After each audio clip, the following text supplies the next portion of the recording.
literally translating to the science of architecture. The Vastu Shastras are a collection of sacred texts from India that make up the traditional Indian system of architecture.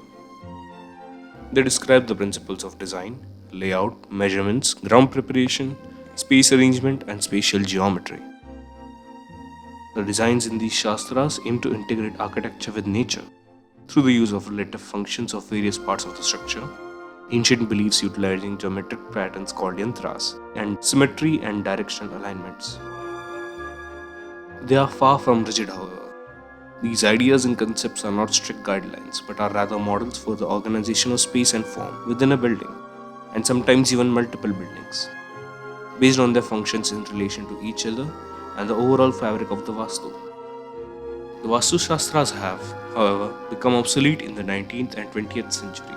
The 89-year-long British Raj changed India in ways that can still be seen today, and the field of architecture and home design wasn't free from these changes. The Raj, of course, ruled primarily to fulfill their own interests and had no empathy or respect for the native traditions. Public development projects funded by the British Raj completely ignored these texts, and this practice was soon adopted everywhere else. They set up their own universities of architecture where they trained students according to Western classical doctrines. The Vastu Shastras, in comparison, were archaic and inaccessible, having been written in a language that barely anybody spoke. Even today, most public and private infrastructure do not follow the rules laid out in the Vastu Shastras.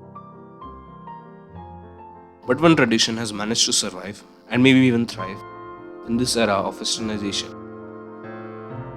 the Vastu Shanti Puja.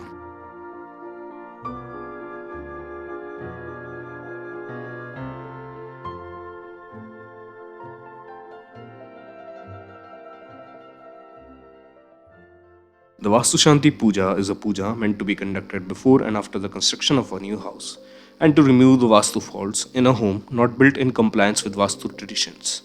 According to the Vastu Shastra, every piece of land or building has a soul of its own, and this soul is the Vastu Purush.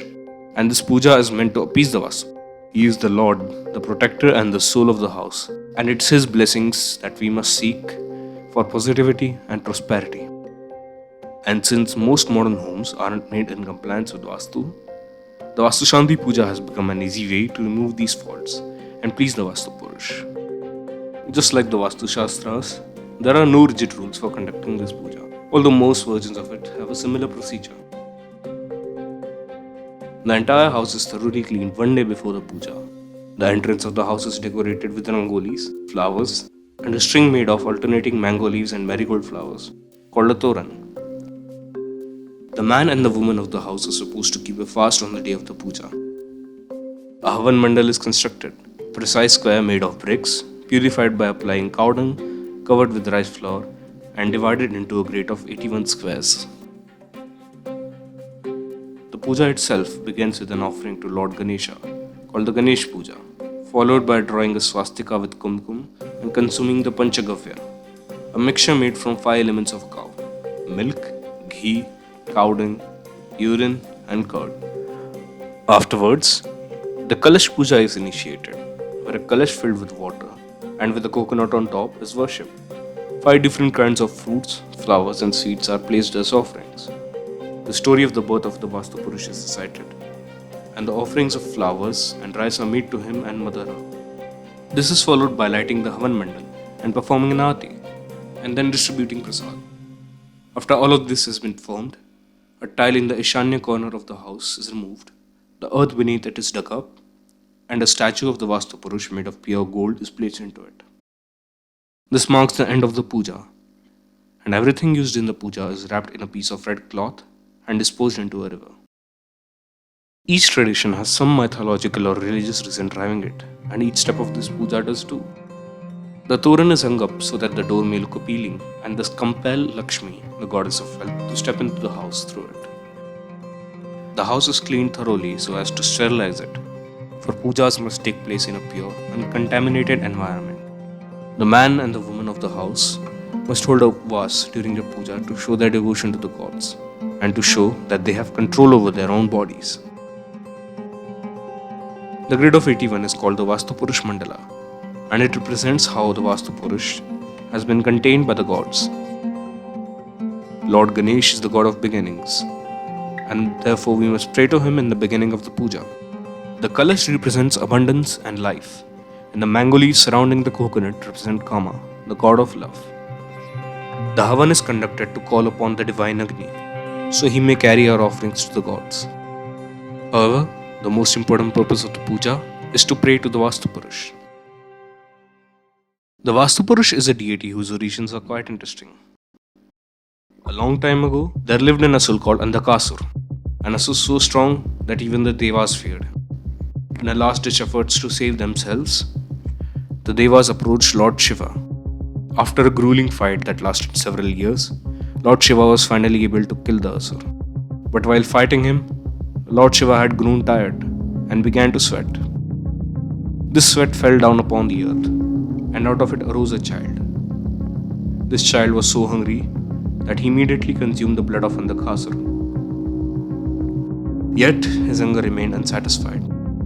He then began to eat everything he could see: the earth, the trees, and the animals, and even the sky. As he ate more and more, he grew to the size of Prithvilok itself. Once again, the Devas felt fear and came together to defeat this abomination. They attacked him from all sides, laid it face down, and then sat on different parts of his body and pressed him inside the earth. Thus, imprisoned inside the earth, the child let out a hideous cry of pain. "Why do you gods punish me for behaving according to my nature? A nature I was born with. Is this fair?" he asked.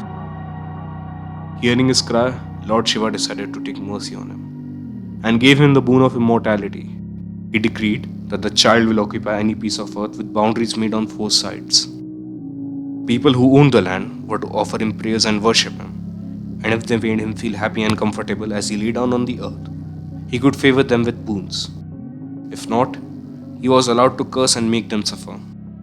Henceforth, he was to be known as the Vastu Purush. It wouldn't be unfair to say myths always conceal some eternal principle, sociological or psychological reasoning behind them. The meaning behind traditions is layered. Just like the Balinese cockfight, which Clifford Geertz analyzed in his book, The Interpretation of Cultures.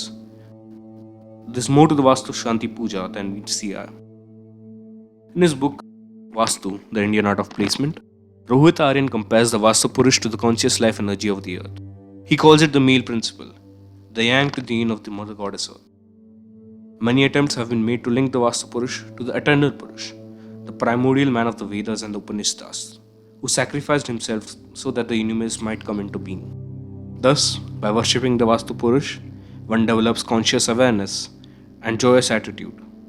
The Vastu Purush is also sometimes called the Sakshi, for he witnesses everything that occurs inside a house.